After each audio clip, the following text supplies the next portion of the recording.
ഞാൻ അവർക്ക് മുന്നറിയിപ്പ്, ലഹരി മാഫിയയ്ക്ക് മുന്നറിയിപ്പ് നൽകുന്നു. ലഹരി മാഫിയയുടെ വേരറക്കുന്നത് വരെ കേരള പോലീസ് ഈ ദൗത്യവുമായി തന്നെ മുന്നോട്ട് പോകും. എനിക്ക് അധ്യാപകരോട് ഒരു വാക്ക് പറയാനുണ്ട്, രക്ഷകർത്താക്കളോടൊരു വാക്ക് പറയാനുണ്ട്. നമ്മുടെ കുട്ടികളെ നമ്മൾ തന്നെയാണ് ശ്രദ്ധിക്കേണ്ടത്. അവരിലെന്തെങ്കിലും സ്വഭാവത്തിൽ മാറ്റം വരുന്നുണ്ടോ എന്ന് അധ്യാപകർ ശ്രദ്ധിക്കണം, രക്ഷകർത്താക്കൾ ശ്രദ്ധിക്കണം. അവരിലെന്തെങ്കിലും മാറ്റമുണ്ടെങ്കിൽ അത് കണ്ടുപിടിച്ച് അവരോട് സംസാരിക്കണം. കാരണം ഈ ലഹരി മാഫിയ കുഞ്ഞുങ്ങളെയാണ് ആദ്യം ക്യാച്ച് ദം യങ്, ചെറുപ്പത്തിൽ തന്നെ അവരെ പിടിച്ചെടുക്കാനാണ് നോക്കുന്നത്. അപ്പോൾ സ്കൂളുകളുടെ തൊട്ടടുത്ത് ഒരിടത്തും പുകയില ഉൽപ്പന്നങ്ങൾ കടകളിൽ വിൽക്കാൻ പാടില്ല.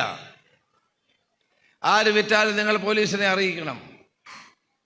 ലഹരി പദാർത്ഥങ്ങൾ സ്കൂളിൻ്റെ മുന്നിൽ വിൽക്കുന്ന ആരാണെങ്കിലും അവരെ തടയും.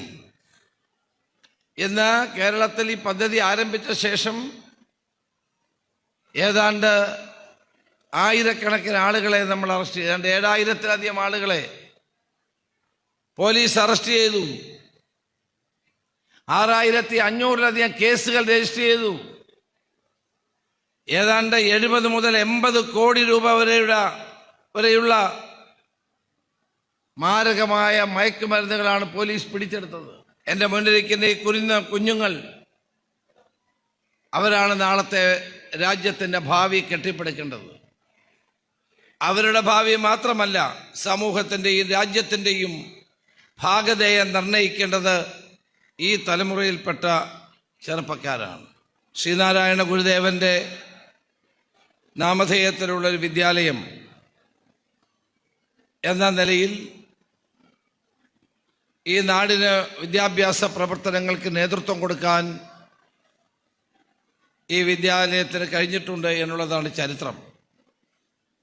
ആയിരക്കണക്കിന് വിദ്യാർത്ഥികൾക്ക് ഇവിടെ നിന്ന് വിദ്യാഭ്യാസം ചെയ്യാൻ ഉള്ള അവസരമാണ് SNDP യോഗത്തിന് നേതൃത്വത്തിൽ നൽകിയിട്ടുള്ളത്. അപ്പോൾ ശ്രീനാരായണ ഗുരുദേവൻ്റെ നാമധേയത്തിലുള്ള ഒരു വിദ്യാലയത്തിൽ ഓപ്പറേഷൻ തുഫാൻ ആരംഭിക്കുന്നു എന്നുള്ളതാണ് ഏറ്റവും പ്രത്യേകത നിറഞ്ഞ ഒരു കാര്യം. മദ്യം വിഷമാണ്, അതുണ്ടാക്കരുത്, കൊടുക്കരുത്, കുടിക്കരുത് എന്ന ഗുരുവിൻ്റെ അരുളിപ്പാടുകൾ ലഹരിക്കെതിരായ വലിയ ഒരു മുന്നറിയിപ്പാണ്. നമ്മളാരും ഇതൊന്നും ആലോചിക്കാത്ത ഒരു കാലഘട്ടത്തിലാണ് ഗുരുദേവൻ ലഹരിക്കെതിരായ ഏറ്റവും വലിയ ആഹ്വാനം കേരളീയ സമൂഹത്തിന് നൽകിയത് എന്ന് നമ്മൾ ഓർക്കണം. ലഹരി വിമുക്തമായ ഒരു കേരളം കെട്ടിപ്പടുക്കാൻ പുതിയ തലമുറ മുന്നോട്ട് വരേണ്ടതിൻ്റെ ആവശ്യകതയാണ് ഓപ്പറേഷൻ തുഫാനിലൂടെ നമ്മൾ ഉയർത്തിപ്പിടിക്കുന്നത്. ലഹരിയുടെ അടിമത്തത്തിൽ നിന്നൊരു മോചനം, ആത്മശുദ്ധിയും ബോധോദയം നേടാനുള്ള ആഹ്വാനമാണ് ഗുരുദേവൻ നമുക്ക് നൽകിയിട്ടുള്ളത്. വിദ്യ കൊണ്ട് പ്രബുദ്ധരാകാനും സംഘടിച്ച് ശക്തരാകാനും നമുക്ക് നൽകിയ സന്ദേശം തീർച്ചയായും പുതിയ തലമുറ ഉൾക്കൊണ്ടുകൊണ്ട് മുന്നോട്ട് പോകേണ്ടതാണ്. ലഹരിയില്ലാത്ത ആരോഗ്യപരമായ ഒരു യുവതലമുറയെ വാർത്തെടുക്കുക എന്നത് ഗുരുദേവൻ്റെ സ്വപ്നങ്ങളിലൊന്നായിരുന്നു. വിദ്യ കൊണ്ട് പ്രബുദ്ധരാകാൻ ആവശ്യപ്പെട്ടത് നമ്മളുടെ സാമൂഹ്യ പുരോഗതിക്ക് അത് അനിവാര്യമായതുകൊണ്ടായിരുന്നു. വിദ്യാഭ്യാസമുണ്ടെങ്കിൽ അടിമത്തമുണ്ടാകില്ല. അപ്പം മനുഷ്യരെ അടിമത്തത്തിൽ നിന്ന് മോചിപ്പിക്കാൻ വേണ്ടിയാണ് ഗുരുദേവൻ വിദ്യ കൊണ്ട് പ്രബുദ്ധരാകാൻ ആവശ്യപ്പെട്ടത്. വിവേകമുള്ള ഒരു മനുഷ്യനും മാരകമായ മയക്കുമരുന്നുകൾ ഉപയോഗിച്ച് തൻ്റെ ബോധമണ്ഡലത്തെ മരവിപ്പിക്കില്ല എന്നാണ് ഗുരുദേവൻ നമ്മളെ ഓർമ്മിപ്പിക്കുന്നത്. ഈ മയക്കുമരുന്നുകൾ ഒരിക്കൽ ഉപയോഗിച്ചാൽ പിന്നെ അതെപ്പോഴും ഉപയോഗിക്കണമെന്നുള്ള ചിന്തയുണ്ടാകും. അത് നമ്മുടെ തലച്ചോറിനെ ബാധിക്കും, നമ്മുടെ ഓർമ്മശക്തിയെ ബാധിക്കും, നമ്മുടെ പ്രവർത്തനങ്ങളെ നിർജീവമാക്കും. അതുകൊണ്ട് ജീവിതത്തിൽ ഒരിക്കലും മയക്കുമരുന്ന് ഉപയോഗിക്കില്ല, ലഹരി ഉപയോഗിക്കില്ല എന്നുള്ള പ്രതിജ്ഞയാണ് നമ്മളിവിടെ എടുക്കേണ്ടത്. ലഹരി മാഫിയയുടെ വേരറക്കാൻ കേരള പോലീസ് നടത്തിവരുന്ന ഏറ്റവും സുപ്രധാനമായ പരിപാടിയാണ് operation Toofan the narco hunt എന്നുള്ളത്. Udayamperoor SNDP higher secondary school ഉണർവെന്ന പേരിൽ ഈ ഓപ്പറേഷൻ തുഫാനുമായി സഹകരിച്ചതിന് കേരള സർക്കാരിന് വേണ്ടി നിങ്ങളോട് പ്രത്യേകം നന്ദി രേഖപ്പെടുത്താൻ ഈ അവസരം വിനിയോഗിക്കുകയാണ്. ലഹരിയുടെ ഇരുട്ടിൽ നിന്ന് ജീവിതത്തിൻ്റെ വെളിച്ചത്തിലേക്കുള്ള യാത്രയാണ് നമ്മൾ പുതിയ തലമുറ നടത്തേണ്ടത്. എൻ്റെ മുന്നിലിരിക്കുന്ന ഈ കുഞ്ഞുങ്ങൾ അവരാണ് നാളത്തെ രാജ്യത്തിൻ്റെ ഭാവി കെട്ടിപ്പടുക്കേണ്ടത്. അവരുടെ ഭാവി മാത്രമല്ല, സമൂഹത്തിൻ്റെയും രാജ്യത്തിൻ്റെയും ഭാഗധേയം നിർണയിക്കേണ്ടത് ഈ തലമുറയിൽപ്പെട്ട ചെറുപ്പക്കാരാണ്. കേരളത്തിൻ്റെ നവോത്ഥാന ചരിത്രത്തിൽ വലിയ സ്ഥാനമുള്ള സ്ഥലമാണ് ഉദയംപേരൂർ. ഞാൻ ഏതാണ്ട് 15 വർഷത്തോളം കോട്ടയത്ത് MP ആയിരുന്നു. ഉദയംപേരൂർ കഴിഞ്ഞാൽ വൈക്കമാണ്. അപ്പോൾ ഈ നാടുമായി എനിക്ക് വളരെയേറെ ബന്ധമുള്ള ഒരാളാണ്. 16-ാം നൂറ്റാണ്ടിൽ ക്രൈസ്തവ സഭയിലെ സുപ്രധാനമായ മാറ്റങ്ങൾക്ക് നേതൃത്വം കൊടുത്ത ചരിത്ര പ്രസിദ്ധമായ ഉദയംപേരൂർ സുന്നഹദോസ് നമുക്കൊരിക്കലും മറക്കാൻ കഴിയാത്ത ഒന്നാണ്. കേരളത്തിൻ്റെ ക്രൈസ്തവ സഭയുടെ ചരിത്രത്തിൽ മാത്രമല്ല, കേരളത്തിൻ്റെ സാമൂഹ്യ അന്തരീക്ഷത്തിൽ ദൂരവ്യാപകമായ മാറ്റങ്ങൾക്ക് നേതൃത്വം കൊടുത്ത ഒന്നാണ് ഉദയംപേരൂർ സുന്നഹദോസ്. ഇന്ന് ആ ചരിത്ര പാരമ്പര്യമുള്ള ഈ പ്രദേശത്ത് ശ്രീനാരായണ ഗുരുദേവൻ്റെ ആശയങ്ങൾ കൂടി മുറുകെ പിടിച്ചുകൊണ്ട് വിപ്ലവകരമായ ഒരു മാറ്റത്തിന് നാം തുടക്കം കുറിക്കുകയാണ്. നമ്മുടെ യുവതലമുറയെ ലഹരിയുടെ ചങ്ങലക്കെട്ടിൽ നിന്ന് മോചിപ്പിക്കേണ്ടത് നമ്മുടെ ആവശ്യമാണ്. വളർന്നു വരുന്ന തലമുറ ലഹരിക്ക് അടിമയായി മാറാൻ പാടില്ല. അവരെ അതിനെ പ്രേരിപ്പിക്കാൻ ധാരാളം ആളുകളുണ്ട്. ഇന്ന് അവരിൽ നിന്നാണ് നമുക്ക് ചെറുപ്പക്കാരെ മോചിപ്പിക്കേണ്ടത്. 3200 വിദ്യാർത്ഥികൾ തങ്ങളുടെ വീടുകളിൽ ജാഗ്രതാ ദീപം തെളിയിക്കുന്നത് കേവലം ഒരു ചടങ്ങല്ല, അത് ലഹരിക്കെതിരെയുള്ള പോരാട്ടത്തിൻ്റെ മുഖ്യമായ ഒരു പ്രവർത്തനമായി ഞാൻ കാണാൻ ആഗ്രഹിക്കുന്നു. ഇപ്പോൾ ഈ ഓപ്പറേഷൻ തുഫാനുമായി നമ്മൾ മുന്നോട്ട് പോകുമ്പോൾ നമ്മൾ ഇത് ചെയ്യുന്നവരുടെ ഫോണൊക്കെ പോലീസ് സ്വാഭാവികമായി പരിശോധിക്കും. അപ്പം ലഹരി മാഫിയ പറയുന്നത് ഒരു ഗവൺമെൻറ് വന്നതല്ല ഉള്ളോ, അതിൻ്റെ ഒരു ആരംഭശൂരത്വമാണ്. അതുകൊണ്ട് നിങ്ങളിപ്പോൾ വിൽപ്പന നിർത്തണം, അവർ കൊടുക്കുന്ന നിർദ്ദേശമാണ്. കുറേ കഴിയുമ്പോൾ ഈ ഗവൺമെൻറ് ഇത് നിർത്തും, അപ്പം നമുക്ക് വിൽപ്പന വീണ്ടും ആരംഭിക്കാം.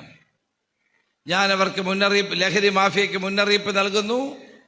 ലഹരി മാഫിയയുടെ വേരറക്കുന്നത് വരെ കേരള പോലീസ് ഈ ദൗത്യവുമായി തന്നെ മുന്നോട്ട് പോകും. ഇത് ഞങ്ങളിപ്പോഴാരംഭിച്ച് ഇന്ന് അവസാനിക്കുന്ന ഒരു കാര്യമല്ല. ഇന്ന് നാളെ 50ാമത്തെ ദിവസമാണ് ഈ പദ്ധതി ആരംഭിച്ചിട്ട്. ഈ പദ്ധതി മുന്നോട്ട് പോകും. കേരളത്തിൽ കൊച്ചുകുട്ടികളുടെ ബോധമണ്ഡലത്തെ തകർക്കുന്ന പുകയില ഉൽപ്പന്നങ്ങൾ, അതുപോലെ മിഠായികൾ, ഇതെല്ലാം അവരുണ്ടാക്കുകയാണ്. ലഹരി മുട്ടായികൾ ഇന്നെ പത്രത്തിൽ കണ്ടേ ലഹരി മുട്ടായി പിടിച്ചത്. അതുപോലെ തന്നെ ചെറിയ കുട്ടികളെ ലഹരിയിലേക്ക് എത്തിക്കാൻ വേണ്ടിയിട്ടുള്ള കൂൾ ലിപ്സ് പോലെയുള്ള സാധനങ്ങൾ, ഇതെല്ലാം വ്യാപകമായി ഇവരുണ്ടാക്കുകയാണ്. ഇത് പിടിച്ചേ മതിയാ. ഇത് പോലീസ് നിർദാക്ഷിണ്യം, ഒരു സംശയം വേണ്ട. ഇത് ആര് വിറ്റാലും, ആരുപയോഗിച്ചാലും, ആര് മറ്റുള്ളവരിലേക്ക് ഇത് പകർന്നു കൊടുത്താലും കേരള പോലീസിൻ്റെ കണ്ണ് അവരിലുണ്ടാകും. നിയമത്തിൻ്റെ വിലങ്ങ് അവരുടെ കൈകളിൽ വീഴും എന്ന കാര്യത്തിൽ തർക്കം വേണ്ട. അപ്പം നിങ്ങളുടെ എല്ലാവരുടെയും പൂർണ്ണമായ സഹകരണം ഈ കാര്യത്തിൽ കേരള പോലീസിനുണ്ടാകണം എന്ന് ഞാൻ അഭ്യർത്ഥിക്കുന്നു. എനിക്ക് അധ്യാപകരോട് ഒരു വാക്ക് പറയാനുണ്ട്, രക്ഷകർത്താക്കളോടൊരു വാക്ക് പറയാനുണ്ട്. നമ്മുടെ കുട്ടികളെ നമ്മൾ തന്നെയാണ് ശ്രദ്ധിക്കേണ്ടത്. അവരിലെന്തെങ്കിലും സ്വഭാവത്തിൽ മാറ്റം വരുന്നുണ്ടോ എന്ന് അധ്യാപകർ ശ്രദ്ധിക്കണം, രക്ഷകർത്താക്കൾ ശ്രദ്ധിക്കണം. അവരിലെന്തെങ്കിലും മാറ്റമുണ്ടെങ്കിൽ അത് കണ്ടുപിടിച്ച് അവരോട് സംസാരിക്കണം. കാരണം ഈ ലഹരി മാഫിയ കുഞ്ഞുങ്ങളെയാണ് ആദ്യം ക്യാച്ച് ദം യങ്, ചെറുപ്പത്തിൽ തന്നെ അവരെ പിടിച്ചെടുക്കാനാണ് നോക്കുന്നത്. അപ്പോൾ സ്കൂളുകളുടെ തൊട്ടടുത്ത് ഒരിടത്തും പുകയില ഉൽപ്പന്നങ്ങൾ കടകളിൽ വിൽക്കാൻ പാടില്ല. ആര് വിറ്റാലും നിങ്ങൾ പോലീസിനെ അറിയിക്കണം. ലഹരി പദാർത്ഥങ്ങൾ സ്കൂളിൻ്റെ മുന്നിൽ വിൽക്കുന്ന ആരാണെങ്കിലും അവരെ തടയും. ഇന്ന് കേരളത്തിൽ ഈ പദ്ധതി ആരംഭിച്ച ശേഷം ഏതാണ്ട് ആയിരക്കണക്കിന് ആളുകളെ നമ്മൾ അറസ്റ്റ് ചെയ്തു. 7000-ത്തിലധികം ആളുകളെ പോലീസ് അറസ്റ്റ് ചെയ്തു. 6500-ലധികം കേസുകൾ രജിസ്റ്റർ ചെയ്തു. ഏതാണ്ട് 70 മുതൽ 80 കോടി രൂപ വരെയുള്ള മാരകമായ മയക്കുമരുന്നുകളാണ് പോലീസ് പിടിച്ചെടുത്തത്. നമ്മൾ ആലോചിച്ച് നോക്കണം, ഈ കൊച്ചു കേരളത്തിൽ ലഹരിയുടെ വ്യാപനം എത്ര വലുതാണ് എന്ന് നിങ്ങൾ ആലോചിക്കണം. നമ്മുടെ കുടുംബങ്ങളുടെ ഒരു പ്രത്യേകത, പണ്ടൊക്കെ കൂട്ടുകുടുംബമായിരുന്നു. ഇപ്പം വീട്ടിൽ 1-2 പേര്, ഒരു അച്ഛനും അമ്മയും 2 കുട്ടികളും. അച്ഛനും അമ്മയും ജോലി കഴിഞ്ഞ് വരുന്നത്, അവർ ക്ഷീണിച്ചാണ് വരുന്നത്. കുട്ടികൾ സ്കൂളിൽ നിന്ന് വരുമ്പോൾ അവരുടെ മുറിയിൽ പോവും. അച്ഛനും അമ്മയ്ക്ക് ശ്രദ്ധിക്കാൻ സമയമില്ല. ഈ കുട്ടികൾ എന്താ ചെയ്യുന്നതെന്ന് പോലും അറിയില്ല. നമ്മുടെ അച്ഛനമ്മമാർ കുട്ടികളോട് സംസാരിക്കാറില്ല. പിന്നെ രാത്രി ഭക്ഷണം കഴിച്ച് എല്ലാവരും കിടന്നുറങ്ങും. രാവിലെ വീണ്ടും ജോലിക്ക് പോവും, കുട്ടികൾ സ്കൂളിൽ പോവും. ഇത്തവണ +2 പരീക്ഷകളിൽ എല്ലാ വിഷയങ്ങൾക്കും A+ കിട്ടാത്തതിൻ്റെ പേരിൽ 9 കുട്ടികൾ ആത്മഹത്യ ചെയ്തു. നിങ്ങൾ ആലോചിച്ച് നോക്കണം, ഈ 9 കുട്ടികൾ എങ്ങനെ ആത്മഹത്യ ചെയ്തു? പരീക്ഷയെ തോറ്റാൽ അടുത്ത പരീക്ഷ എഴുതി ജയിക്കാം. അത് പറഞ്ഞു കൊടുക്കാൻ രക്ഷകർത്താക്കളോ അധ്യാപകരോ ഉണ്ടായിട്ട് കാണില്ല. അവർക്ക് മനോധൈര്യമില്ല. പരീക്ഷാ പേടി ഒരു പ്രധാന കാര്യമാണ്. അപ്പോൾ അധ്യാപകരും വിദ്യാർത്ഥികളും തമ്മിലുള്ള ബന്ധം മെച്ചപ്പെടണം. രക്ഷകർത്താക്കൾ കുട്ടികളെ ശ്രദ്ധിക്കണം. നമ്മുടെ കുട്ടികൾക്ക് വഴിയിൽ തന്നെ മുട്ടായികൾ വാങ്ങിച്ചു കൊടുക്കരുത്. ആരെങ്കിലും കൊടുക്കുന്ന ഇത്തരം പദാർത്ഥങ്ങൾ കൊടുക്കാൻ പാടില്ല. കുട്ടികൾ ഇത് വാങ്ങിച്ച് കഴിക്കാനും പാടില്ല. കാരണം ഇതിനകത്തൊക്കെ ചതിക്കുഴികളുണ്ട്. നമ്മുടെ കുഞ്ഞുങ്ങളെ ലഹരി വിപത്തിൽ നിന്ന് രക്ഷിക്കാനുള്ള നടപടിയാണ് നമ്മൾ ഉണ്ടാകേണ്ടത്. ഇന്ന് കേരളം മുഴുവൻ പോലീസ് സജീവമായി പ്രവർത്തിക്കുന്നത് കൊണ്ട് ലഹരി മാഫിയയുടെ പ്രവർത്തനം കുറഞ്ഞു വരികയാണ്. കടലിലൂടെ, കരയിലൂടെ, ആകാശത്തുകൂടെ, റെയിലിലൂടെ എല്ലാം ലഹരി കേരളത്തിലേക്ക് വരികയാണ്. ഇതിനെ നിയന്ത്രിക്കാൻ നമ്മൾ മാത്രം വിചാരിച്ചാലേ സാധ്യമാവുകയുള്ളൂ. നിങ്ങളെ സഹായിക്കാനാണ് പോലീസ്. കഴിഞ്ഞ ദിവസം ലോകകപ്പ് അവസാനിച്ചു. നിങ്ങൾ കണ്ടില്ലേ, ഫുട്ബോളിൽ ഫൗൾ സംഭവിച്ചാൽ റഫറി എന്ത് ചെയ്യും? റെഡ് കാർഡ് ഉയർത്തി കാണിക്കും. അത് നിങ്ങൾ കണ്ടു കാണുമല്ലോ. ഫൈനലിൽ പോലും റെഡ് കാർഡ് ഉയർത്തി കാണിച്ചു. ഫൗൾ ചെയ്ത ആളുകളെ നിയന്ത്രിച്ചു. 100 കണക്കിന് കുട്ടികളെ സാക്ഷി നിർത്തി. നമ്മളെല്ലാവരും ഇന്നു മുതൽ ലഹരിക്കെതിരെ റെഡ് കാർഡ് ഉയർത്തിക്കാട്ടുകയാണ്. No to drugs. നോ പറയാൻ കഴിയണം. ആര് നിങ്ങളെ സമീപിച്ചാലും വേണ്ട, എൻ്റെ ജീവിതത്തിൽ ഞാൻ ലഹരി ഉപയോഗിക്കില്ല എന്ന് പറയാനുള്ള ആത്മധൈര്യം ഓരോ വിദ്യാർത്ഥികൾക്കും ഉണ്ടാകണം എന്നാണ് എനിക്ക് അഭ്യർത്ഥിക്കാനുള്ളത്. ഞാൻ ദീർഘിപ്പിക്കുന്നില്ല. നമ്മുടെ നാട് ലഹരി മാഫിയയുടെ പോരാട്ടത്തിലാണ്. ഈ പോരാട്ടത്തിൽ സമൂഹം ഒരുമിച്ച് നിൽക്കണം. ഉണർവ് 2026 അതിൻ്റെ ഭാഗമാണ്. ചരിത്രമുറങ്ങുന്ന ഉദയംപേരൂരിൻ്റെ മണ്ണിൽ നിന്ന് ഈ സന്ദേശം ഉയരണം. ശ്രീനാരായണ ഗുരുദേവൻ ഉയർത്തിപ്പിടിച്ച മഹത്തായ ലഹരിക്കെതിരായ സന്ദേശം. ജീവിതത്തിൽ ഒരിക്കലും ഞാൻ ലഹരി ഉപയോഗിക്കില്ല, ലഹരി വിൽക്കില്ല, ലഹരി വിൽക്കുന്നവരുമായി കൂട്ടുകൂടില്ല എന്ന സന്ദേശമാണ് നമുക്ക് ഒരുമിച്ച് ഉയർത്തിപ്പിടിക്കേണ്ടതായിട്ടുള്ളത്. ഞാൻ ഈ വേമ്പേരൂർ SNDP HS പ്രിൻസിപ്പലിനെയും മറ്റധ്യാപകരെയും എല്ലാവരെയും എന്നെ ഈ ചടങ്ങിന് വരണമെന്ന് ക്ഷണിച്ച കരുനാഗപ്പള്ളി യൂണിയൻ്റെ പ്രസിഡന്റ് സുശീലിനും ജനറൽ സെക്രട്ടറിയുമാണ്. അവർ ഇവിടെ എന്നെ വിളിച്ചപ്പോൾ ഞാൻ തീർച്ചയായിട്ടും വരാമെന്ന് പറഞ്ഞു. കാരണം ഈ പ്രദേശവുമായിട്ടുള്ള എൻ്റെ ബന്ധം അത്ര മാത്രമാണ്. ഞാൻ എൻ്റെ വാക്ക് നിർത്തുന്നു. ഓപ്പറേഷൻ തുഫാൻ കേരള ചരിത്രത്തിലെ ഏറ്റവും വലിയ വിപ്ലവകരമായ മാറ്റങ്ങൾക്ക് നേതൃത്വം കൊടുക്കുമെന്ന കാര്യത്തിൽ സംശയം വേണ്ട. ഇന്നെല്ലാവരും 17,000 സ്കൂൾ കുട്ടികളുമായി വിക്ടേഴ്സ് ചാനലിലൂടെ ഞാൻ സംവദിക്കുകയുണ്ടായി. 17,000 സ്കൂളുകളിലെ കുട്ടികളുമായി ഞാൻ സംസാരിച്ചു. നമ്മളെല്ലാവരും ഒരുമിച്ച് നിൽക്കണം. നമ്മുടെ തലമുറയെ നശിപ്പിക്കുന്ന, കുഞ്ഞുങ്ങളെ നശിപ്പിക്കുന്ന ഈ മരണത്തിൻ്റെ വ്യാപാരികൾക്കെതിരായി അതിശക്തമായ പോരാട്ടവുമായി നമുക്ക് മുന്നോട്ട് പോകാം. ഈ ഉണർവിന് എല്ലാ പിന്തുണയും രേഖപ്പെടുത്തിക്കൊണ്ട് ഞാൻ എൻ്റെ വാക്ക് നിർത്തുന്നു. ഈ സമ്മേളനം ഉദ്ഘാടനം ചെയ്തതായി അറിയിക്കുന്നു. നമസ്കാരം. ജയ് ഹിന്ദ്.